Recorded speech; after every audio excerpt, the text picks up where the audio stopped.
something new about the quantum spin glass transition in metallic glasses. And to hear about quantum effects is something new for this meeting as well. So, Ted. My pleasure. I'd like to thank the organizers for organizing this conference, and in particular having this special day for RFOT. This talk is not going to be about RFOT. It's going to be talking about something else, as he said, something quantum. This is work done with my longtime collaborator Dietrich Belitz. Kind of outlining my talk. So this is new work, it's preliminary work I just started. I wanted to understand if some of the stuff I did in other quantum phase transitions might be relevant for the quantum spin glass transition. So what I'm going to do is first going to go through some quantum phase transitions that I understand and some physics that's needed to understand them. And then I'm going to see if that physics is relevant for the quantum spin glass transition. And I'm going to show you a calculation that suggests it is, but I don't solve the problem. The first quantum phase transition I'm going to talk about is the quantum ferromagnetic transition in clean metals. And that's self-explanatory probably. Then the next one I'm going to talk about is the quantum phase transition in non-magnetically disordered metals. In a Landau-Ginzburg theory, you can think that's kind of like a random TC model. And then I'm going to go on, there's a certain amount of physics I need to put into those things to understand those phase transitions, and I'll show you experiments that the theories work. And then I'm going to ask the question again, is that type of physics is relevant for the quantum spin glass transition? And then I'm going to come up with some conclusions, some open problems. Again, the eventual conclusion is that in existing theories of metallic quantum spin glasses, the only thing that conduction electrons or fermions do is lead to a type of Landau damping. I'm going to argue that's not correct. I'm not going to solve the problem, but I'm going to argue there are additional things you need to worry about. Okay. First, as I said, the first topic I'm going to talk about is the quantum ferromagnetic transition in clean metals. Definition of a weak ferromagnet is basically one that has a low TC. And often in these low TC ferromagnets, I want to decrease the critical temperature to zero temperature, but I don't want to dope it because I want to keep it clean. So the way that's typically done experimentally is do an isotopic pressure. So compress the things, and that can often decrease TC all the way to zero. And that then leads to a quantum phase transition at zero temperature. Early theories of the quantum phase transition in metallic systems for ferromagnetism were by Hertz and Mariah, and they predicted the quantum ferromagnetic transition maps onto a classical one in higher dimensions, in D+3 dimensions. What that implies is that mean field theory should be exact for all dimensions greater than 1. So in a sense, there should be a trivial phase transition where mean field theory is correct. So you'd expect if that's true, there should be quantum critical behavior with mean field exponents. There's some slight decorations on that. The temperature dependence is more subtle, but that's the complication, not relevant really. This is not what is observed experimentally. So what would be the mean field Z, quantum Z? Z, 3. Would be 3. Yeah. That's That's where that 3 comes from. Okay. This is not what's observed experimentally. Eventually was realized if you make this system clean enough and you go to low enough temperature, the transition invariably becomes first order. So not only fluctuations must do something besides changing critical exponents, it changes the nature of the phase transition. Here I show an example of zinc zirconium. You see the phase transition at ambient pressure, typical classical continuous phase transition. But if I put pressure on it and go to low enough temperature, I see it discontinuously drops to 0. So it's a first order transition. This behavior is seen basically in all metallic systems if the systems are clean enough and if you can get TC low enough. It doesn't matter whether they're Ising, XY, or Heisenberg. So this certainly suggests that the explanation must lie in statistical mechanics, not solid state effects. In a sense, it also must be universal. So one expects that somehow there are some long wavelengths or soft modes controlling the physics. Again, where this is seen is always in metals, so you would suspect something with the conduction electrons are playing an important role. I will say, we actually predicted all of this before these things were cleanly seen. We didn't quite believe it strong enough. We always thought our effects would be too small. You'd have to go to extremely low temperatures. But as time went on, the experimentalists kept seeing if they made the system clean enough, went to low enough temperatures, not that low, a degree or two, they'd always see a discontinuous transition. So this was actually a prediction. So the first two questions I'm going to ask is, how does magnetism couple to the conduction electrons? And then I'm going to ask, how does this coupling modify a free energy functional? Now, you can think about magnetism in metals in two ways. There's band magnetism, which is basically itinerant electron magnetism, or there's local moment magnetism, and that couples to the conduction electrons. I'm going to do the latter just for clarity. The arguments work either way. So let's suppose we have some local moment magnetism characterized by a magnetism M. How's that coupled to the electrons? Well, via Zeeman coupling. So this is a typical type of Zeeman coupling right there, filled, dotted into this electronic spin density. Again, M is the magnetization order parameter. Let me do an approximation where I ignore its spatial and time dependence. So this now just looks like a change in free energy from an external field proportional to the magnetization going on in the system. So I want to calculate this, and how I'm going to do this, I'm going to take two derivatives of this thing and then relate that to the magnetic susceptibility or spin susceptibility at a field M. So I'm always going to come back and say what I need to worry about is what the magnetic susceptibility or spin susceptibility looks like in a field caused by some local moment magnetism M. So that's what I say here. Need magnetic susceptibility at finite M to determine what the conduction electrons do. If I have that magnetic susceptibility, I can then integrate this differential equation, and I know how the free energy changes. Now, in clean metals, so I'm looking for long wavelength fluctuations that are going to modify things universally. If I look at a clean metal, kind of the soft modes, hydrodynamic modes of the system are related to this quantity I'm calling QNM here. It's fermion operators at a frequency N, a fermion operator at a frequency M, with these two frequencies of different sign. If you have, and the sigma is the spin matrix. So this is kind of like a spin density fluctuation, kind of like it. If I look at the spin density correlation function for electrons, it looks like this right here. There's a frequency term, a difference of frequencies. There's a wave number, and then there's a field. So at zero field, this is a singular mode. It goes to infinity as frequency and wave number goes to zero. So I call that a soft mode. It's like a hydrodynamic mode. Okay, you can use these hydrodynamic modes to calculate how they affect the magnetic susceptibility. It's kind of like a mode coupling calculation, or you can do it a number of ways. What is known is that this is three dimensions, is that there's a non-analytic singularity contribution to the magnetic susceptibility. In 3 dimensions, it goes like h squared log h. In d dimensions, it goes like h to the d minus 1. And what happens in 2 dimensions is just an h, or magnitude of h. And in 1 dimension is actually log h. These are the same singularities that destroy Fermi liquid theory in 1 dimensions. This is just their analog in 3 dimensions. And you also know this sign right here. You know that you're adding basically fermion fluctuations. It's going to decrease the tendency toward magnetism, and that fixes the sign of that thing to be positive. In general, you do explicit calculation, and it's also positive. So if I put that back into my differential equation, I can say that my free energy functional is going to have a logarithmic term in it of a specific sign with v greater than 0. Well, if I plot that, I see that's a free energy for a first order transition. So there's a universal long wavelength effect caused by long range correlations are causing the free energy to have a first order transition in it.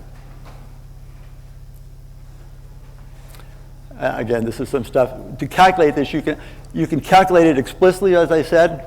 You can also say that there's a Fermi liquid renormalization group fixed point and look at corrections to scaling around it, and that's a correction to scaling around that fixed point. So in a real field, my free energy looks like this again. And this is stuff, as I said, we did in 97, 99 with Thomas Vojta. T equals 0 is generically a first order phase transition for all metals.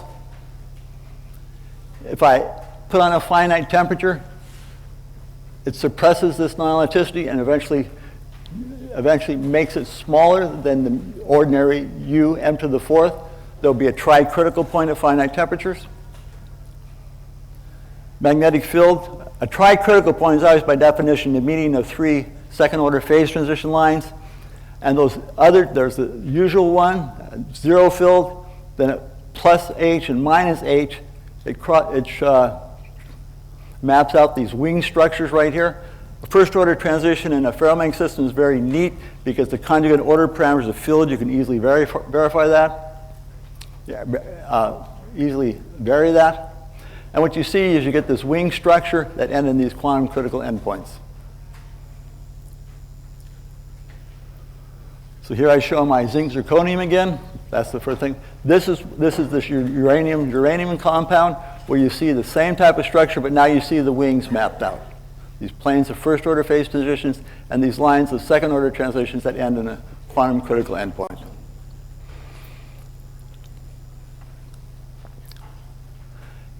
This behavior is seen if you take any system, as far as we're aware, and make it clean enough, have it be a metal, make it clean enough, and go to have a TC that's low enough, it's always first order. Here's a list of them. We wrote a review of modern physics on it.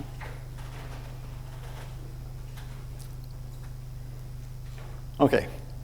Now I want to move on to the disordered case. Non-magnetically disordered. Still talking about the ferromagnetic transition. Now I'm going to compare this transition with the clean one. Electrons now don't move ballistically. They move diffusively. So you expect this, and it's true, this correlation function, which ballistic before is now diffusive. So in a way, it's more singular. At zero frequency and field, it diverges as 1 over wave number squared as opposed to 1 over wave number. There's also a crucial sign change. In the clean case, the sign was fixed by fluctuations hindering ferromagnetism. Now, when you have disorder and electrons start moving diffusively, this hydrodynamic mode contribution to the magnetic susceptibility is going to have an opposite sign because that helps magnetism. Electrons are moving slower. They're going to spend more time interacting with one another. So the sign is different than in the clean case. So what I can expect without calculation is that the sign is going to be different and the effects are going to be stronger. So I should have, in some sense, a non-trivial continuous transition. So as a function of disorder, disorder must suppress the tri-critical point and the tri-critical wings and cause a quantum critical point at a certain amount of disorder. So you'd expect something like this, just pictorially. Low disorder, you have the tri-critical point in the wings. The wings get smaller as you increase disorder. At some point, it disappears and you have a quantum critical point. And we have a semi-qualitative quantitative theory for that. Here's an experimental paper of basically manganese silicon doped with iron. The iron suppresses, or the disorder suppresses TC. And what they see, as I say, I have a highlight here, yellow. They tried to map out that phase diagram I just showed you, and they say the results of their experiments are consistent or confirm our description of how disorder causes the quantum critical point to occur at sufficiently strong disorder. Now, I want to go back and calculate the magnetic susceptibility for this case. This was actually done in 1979 by Altschuler and Aronoff. They calculate the magnetic susceptibility for a disordered system in a field H. Well, here I'm doing it in the field M. You get this type of structure right here. That minus sign, as I said, is known to be a minus sign with AD positive, and it's non-analytic, a much stronger non-elasticity than in the clean case. We use this in a theory of ferromagnetism. This is kind of a generalized Landau theory. The leading term after the m squared term is the m to the 5 halves in 3 dimensions. the transition is now continuous, so now you need to worry about fluctuations. Now, if I looked at this magnetic susceptibility at finite wave number at zero field, I would see this term as a wave number to the d minus 1.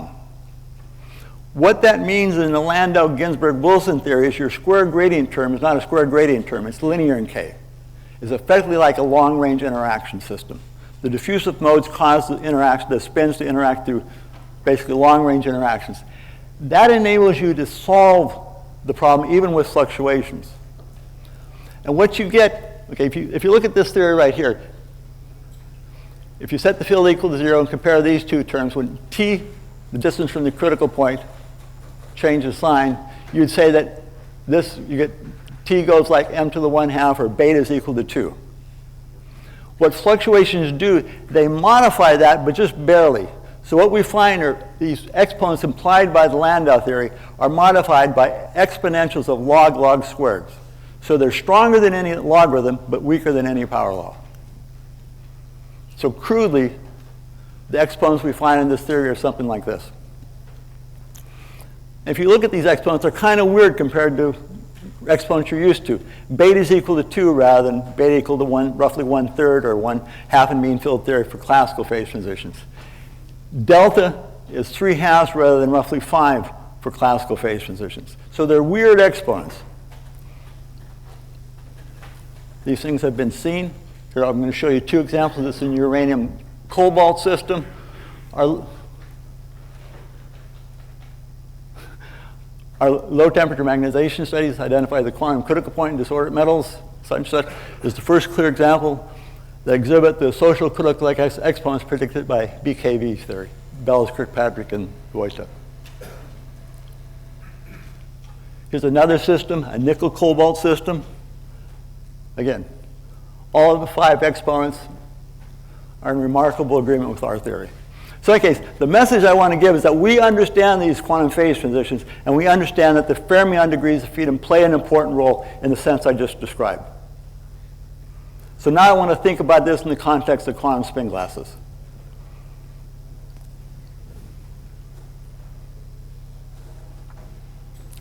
Okay, the quantum spin glass in metals with non-magnetic end spin glass disorder. What do we expect? Spin glass, in a sense, is a combination of ferromagnetic and anti-ferromagnetic tendencies in interactions. The soft modes I've talked about, say diffusive soft modes, are all long wavelength K equal to 0 soft modes.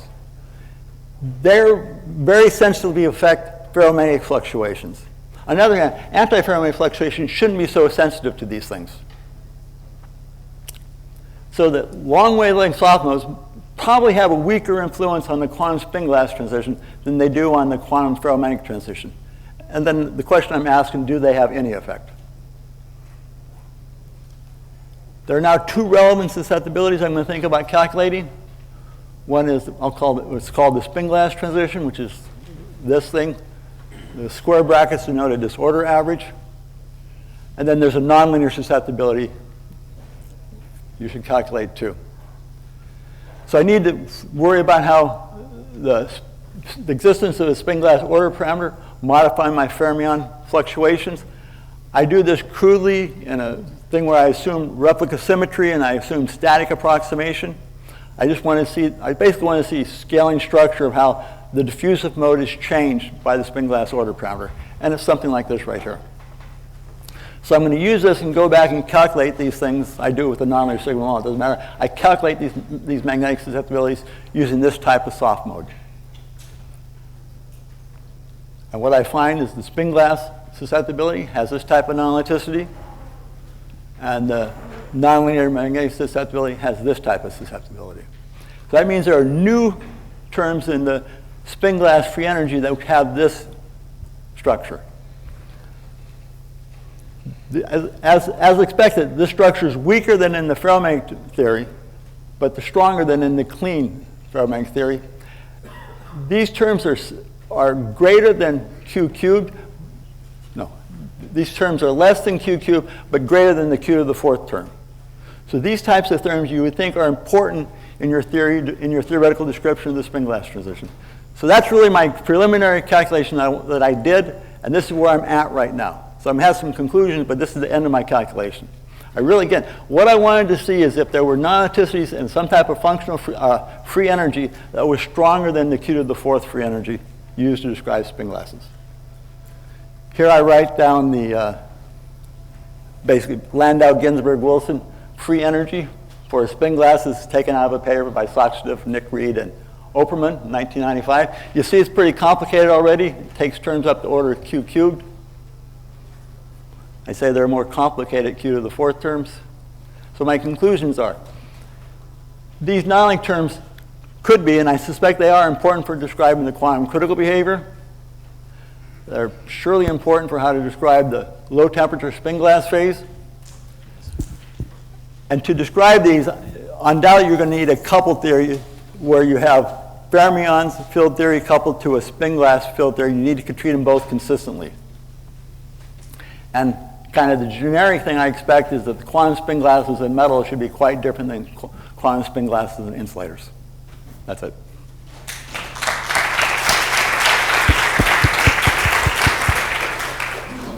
Thanks very much, Ted. Do we have any questions? Daniel? Yeah, I guess just a general question about the quantum disorder problem. Yep. So, I mean, the quantum disorder problems, one can sort of analyze in detail. I mean, one of the possibilities that come in is one gets the infinite randomness fixed point transitions, which there's no, I think, sort of Landau theory way of understanding it. And why doesn't that sort of... I think possibly because of the long range interactions change that somehow. Yeah. That's my belief. Yeah. Remember, they're effectively quite long-range interactions. The square gradient term has been replaced by just a linear gradient term. So it's long-range interactions, I think, suppress Griffith singularity type effects. I don't know that. Yeah. I mean, but we do know, I mean, those effects do seem to happen in all dimensions. And so sort of when loosely says long-range interaction is like high dimension, then that might still... I mean, it's probably something one can sort of make an estimate for how big those effects are. You can't rule out, too. I mean, I don't know. That's the answer correct. Other questions? Could I ask a question, Ted? Sure. What about the canonical spin glasses like manganese and copper? Are there any quantum effects which might be similar to... See, again, this is, as I said, this is preliminary. So I did this calculation for this talk so I could talk about something glassy here. So I haven't really started to study the experimental evidence of what I believe. So I don't know. Okay. I'm not well enough versed in it. This just whets my appetite to start working on a problem. Well, what temperatures do you need to reach in clean metals in order Oh, the good question. Good question. The tri-critical points are somewhere between 10 and 20 degrees. That's high. And then that's typically true. I think in manganese silicon is 20 degrees, and that zinc zirconium is 10 degrees. So they're all on that order. That's the tri-critical temperature. That's practically desktop. But it presumably depends on a lot of parameters, right? Yeah, absolutely, absolutely. Factorization. And also, just another thing, the disorder. When you see the disordered phase transitions, if you're familiar with parameters in disordered system, KFL in those things is on the order of 100, whereas in the clean system, KFL is on the order of 3,000. So they're around 30 times more disordered than the clean systems. Would you expect the spin segment to be gapless in the glass phase or gap open? Would I expect what? Whether the spin glass phase is critical again or whether it is not indicated I mean, certainly there are going to be fermion soft modes that are gapless. also in the spin segment? But I don't, so that's not a unique question. Certainly there'll be gapless excitations.